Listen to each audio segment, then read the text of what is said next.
ராம் ராம், வாழ்க வளமுடன். Voice of காஞ்சி நேயர் அனைவருக்கும் இனிய மாலை வணக்கம். இன்னைக்கு நாம பார்க்க போறது மகாபாரத கிளை கதையில அஸ்வத்தாமனோட புகழை பத்தி பார்க்கலாம். அவனோட ஹிஸ்டரி. அஸ்வத்தாமன் யாரு, அது எப்படிங்கிறத பார்க்கலாம். பரத்வாஜ முனிவர் அவரோட பையன் துரோணருக்கும் கௌதம மகரிஷியோட பேத்தி அவ சரத்வானோட பொண்ணு கிருப்பா, இவா ரெண்டு பேருக்கும் கல்யாணம் நடந்தது. அப்போ அந்த துரோணருக்கும் இவாளுக்கும் குழந்தை இல்லாம இருந்தது. இவர் என்ன பண்றார், துரோணர் சிவனை நோக்கி கடும் தவம் பண்றார். கடும் தவம் பண்ணி இந்த அஸ்வத்தாமன் குழந்தை வரத்தை பெற்றிருக்கிறார். அஸ்வத்தாமனோ சகல வித்தைகளிலும் கற்று தேர்ச்சி அடைகிறோம். நமக்கே தெரியும், பாரதத்தில் கேட்டிருக்கோம்.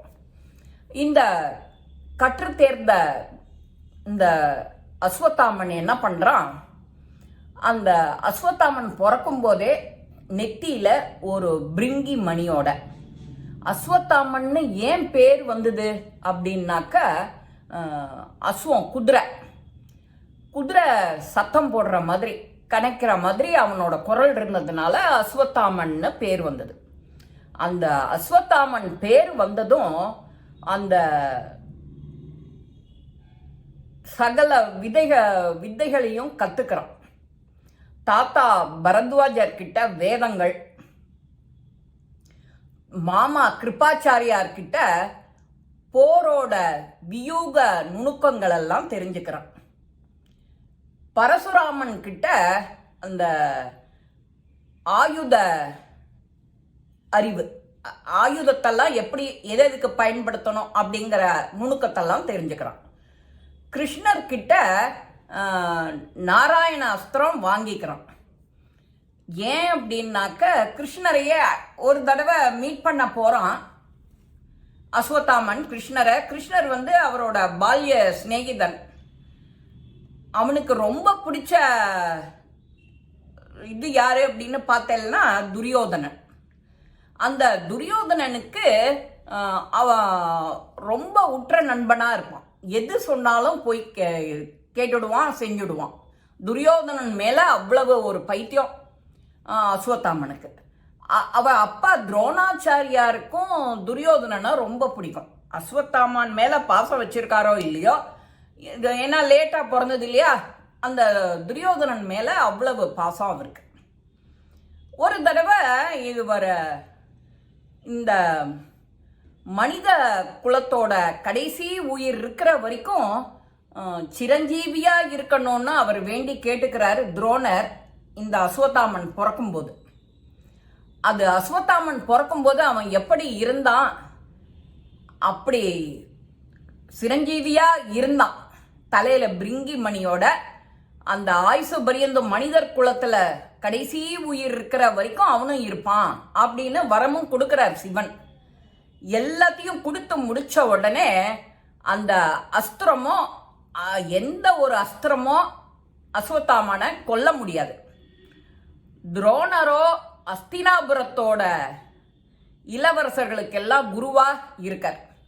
அந்த அவாலோடையே, அந்த பாண்டவா கௌரவா அவாலோடையே துரோணர் கிட்ட இவன் படிச்சுக்கிறான். குரு மூலமா எல்லாத்தையும் கத்துக்கிறான். அது குரு மூலமா எல்லாத்தையும் கத்துண்ட உடனே ஒத்தொத்தர்கிட்ட ஒன்னொன்னு கத்துக்கிறான்.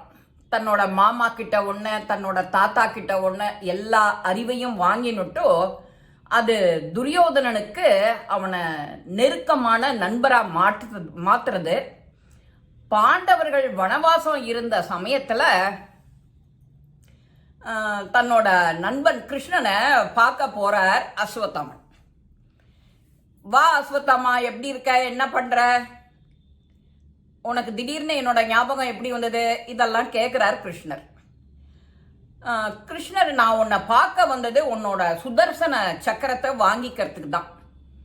அந்த சரி, அதனால என்ன, எடுத்துக்கோ ஏன் அப்படிங்கிறார். பக்கத்தில் இருக்கிற சுதர்சன சக்கரத்தை அவன் எடுக்க பார்க்கறான், அவனால எடுக்கவே முடியல, நகர்த்த கூட முடியல. உடனே கிருஷ்ணர் கேட்கிறாரு அஸ்வத்தாமன் கிட்ட, இது உனக்கு எதுக்கு வேணும் அப்படின்னு.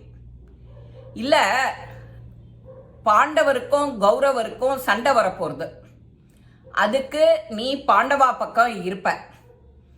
நான் உன்னை அழிக்கணும்னா உன்னோட சுதர்சன சக்கரத்தினாலதான் உன்னை வீழ்த்த முடியும். நான் துரியோதனன் என்னோட நண்பனை காக்கணும், எனக்கு அதுதான் நட்போட இலக்கணம், எனக்கு நட்பு முக்கியம் அப்படின்னு அவன் அஸ்வத்தாமன் பதில் சொல்றான். கிருஷ்ணர் சிரிச்சுண்டே, சுதர்சன சக்கரத்தினால என்ன கொல்ல முடியாது, அழிக்க முடியாது. அதுக்கு ஒரு நொடியில போர்ல மத்தவா எல்லா உயிரையும் உனக்கு போக்குறதுக்கான நாராயண அஸ்திரத்தை உனக்கு தரேன் அப்படிங்கிறார். சரி, ஓகே அப்படின்னு நாராயண அஸ்திரத்தை வாங்கிக்கிறான். ஏற்கனவே அதர்வண வேதத்தெல்லாம் நன்னா கற்று தேர்ந்து இந்த காளிகா தேவிய திருப்தி பண்ணி அவகிட்ட பாசுபதாஸ்திரம் வாங்கிட்டு இருக்கான் அஸ்வத்தாமன். உலகத்திலேயே பாசுபதாஸ்திரம் வாங்கின 3 பேர் யாருன்னா இந்திரஜித். ராமாயணத்துல இவன் ராவணனோட பையன் இந்திரஜித், அர்ஜுனன் அண்ட் அஸ்வத்தாமன். இந்த 3 பேருக்கு மட்டும்தான் அந்த பாசுபதாஸ்திரத்தை பத்தி தெரியும். அந்த அஸ்திரத்தை கடுந்தவம் பண்ணி அவ வாங்கிட்டு இருக்கா. இந்த காளிகா தேவி இவனை எப்படி இவனுக்கு இந்த வரத்தை கொடுத்தாலா, அதர்வண வேதத்தை அப்படி ஒரு மந்திரம் உச்சாடனம் பண்ணிட்டே இருப்பானா, சந்தோஷப்படுத்திகிட்டே இருப்பானா அந்த காளிகா தேவிய. அவ அகமகிழ்ந்து அப்படியே அந்த வரத்தை கொடுத்துடுறா, பாசுபதாஸ்திரத்தை. அர்ஜுனன் பாசுபதாஸ்திரத்தை தான் எய்து கொள்றான் இந்த போற. அப்போ இவன் பாசுபதாஸ்திரத்தை எய்த தெரியும், ஆனா அதை திரும்ப வாங்கிக்க தெரியாது. யாரால? அஸ்வத்தாமனால. அந்த அஸ்வத்தாமன் செஞ்சது ஒரு பெரிய தப்பு, அது ஒண்ணுதான். அப்புறம் இவர் கிருஷ்ணர்கிட்டயே சிரிச்சுண்டே இதெல்லாத்தையும் கேட்டு வாங்கின உடனே கிருஷ்ணர் சொல்றார், ஃப்ரெண்டுக்கு நீ உண்மையா இருக்க, அதனால உன்னை எனக்கு ரொம்ப பிடிக்கிறது அஸ்வத்தாமா அப்படின்னு சொல்றார் கிருஷ்ணர். இதெல்லாம் சொல்லி முடிச்ச உடனே அர்ஜுனன் கிட்ட பிரம்மாஸ்திரத்தை திரும்ப எடுத்துக்குமாறு கட்டளை சொல்றார். அவனாலையும் எடுக்க முடியல. இந்த அஸ்திரம் இவனோட பாசுபதாஸ்திரம் பாண்டவா ஒய்ஃபு அத்தனை பேர் வயிற்றுல இருக்கிற சிசுக்கள் எல்லாம் அழிச்சு விடுறது கடைசியில. அதை என்ன வாபஸ் வாங்கிக்க முடியல. அது அண்ணா உத்திரையோட வயிற்றுல இருக்கிறத மட்டும் அப்பவே கிருஷ்ணர் காவந்து பண்ணி விடுறார். உத்திரைக்கு மட்டும் குழந்தை பிறந்து விடுறது கடைசியில. அவதான் கூப்பிட்டுட்டே வரா கடைசியில. அப்பவே அஸ்வத்தாமனும் நினைச்சு விடுறான் இது உத்திரையோட வாய்ஸ் தான் அப்படின்னு. கிருஷ்ணர் அவரை போய் காப்பாத்தி விடுறார். அப்புறம் இது கோபம் வாளுக்கு எல்லாம் வந்துடுறது கிருஷ்ணருக்கு. உடனே இவன் நெத்தியில இருக்கிற பிரிங்கி மணியை எடுத்தாதான் இவனை அடுத்தாப்புல அஸ்வத்தாமனை எது செய்யறதா இருந்தாலும் செய்ய முடியும். அதனால அந்த பிரிங்கி மணியை கேட்கிறார். உடனே வியாசரையும் அனுப்பிச்சு விடுறார். நீ வியாசரை அனுப்பிச்சு அவங்ககிட்ட இருந்து என்னென்ன இருந்ததோ எல்லாத்தையும் வாங்கிக்கிற மாதிரி அவனை அஸ்வத்தாமன் கிட்ட இருந்து வாங்கினுடுறான். வாங்கினுட்டு உனக்கு கோபம் வருது, சாபம் கொடுக்குறா. உனக்கு தொழுநோய் வரும். காட்டுல மிருகங்களோட ஒரு 1000 ஆண்டு 2000 ஆண்டு வருஷங்கள் நீ இருப்ப. மிருகமாகவும் இருப்ப, தொழுநோயாளியாகவும் இருப்ப அப்படின்னு சாபம் கொடுக்கிறார். அஸ்வத்தாமன் இவாளுக்கு எல்லாத்தையும் எல்லா உதவியும் செஞ்சு கௌரவாளுக்கு துரியோதனனையும் காப்பாத்தி அந்த போரையும் நல்லபடியா முடிச்சு கொடுத்துட்டு இவன் வனவாசம் போயிடுறான். அதுதான் விதி. அன்னைக்கு அஸ்வத்தாமனோட கதை என்னன்னா, அவன் கடைசியில காட்டுக்கு போய் தொழுநோயாளியா ஆகி மிருகமாவும் இருந்து அவன் வாழ்க்கைய கழிக்கிறான்.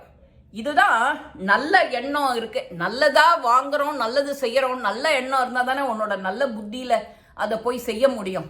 அதுதான் இந்த கதையோட நீதி. அஸ்வத்தாமனோட கதையை நாம தெரிஞ்சுக்கிறது, நல்லது நினைச்சா நல்லது கிடைக்கும். அதுதான் நீ என்ன விதைக்கிறியோ அதை அறுக்கலாம். அதுதான் இதோட லெசன். இந்த பதிவு உங்க எல்லாருக்குமே பிடிச்சிருக்கும். லைக் பண்ணுங்க, ஷேர் பண்ணுங்க, பெல் பட்டனை கிளிக் பண்ணுங்க, சப்ஸ்கிரைப் பண்ணுங்க, கமெண்ட்ஸ் பாக்ஸில் கமெண்ட்ஸ் போடுங்க. ஸ்ரீ மகாபிரிவா திருவடிகளே சரணம். நல்லதே நடக்கும். ஆனந்தமா இருப்போம் நண்பர்களே. வாழ்க வளமுடன்.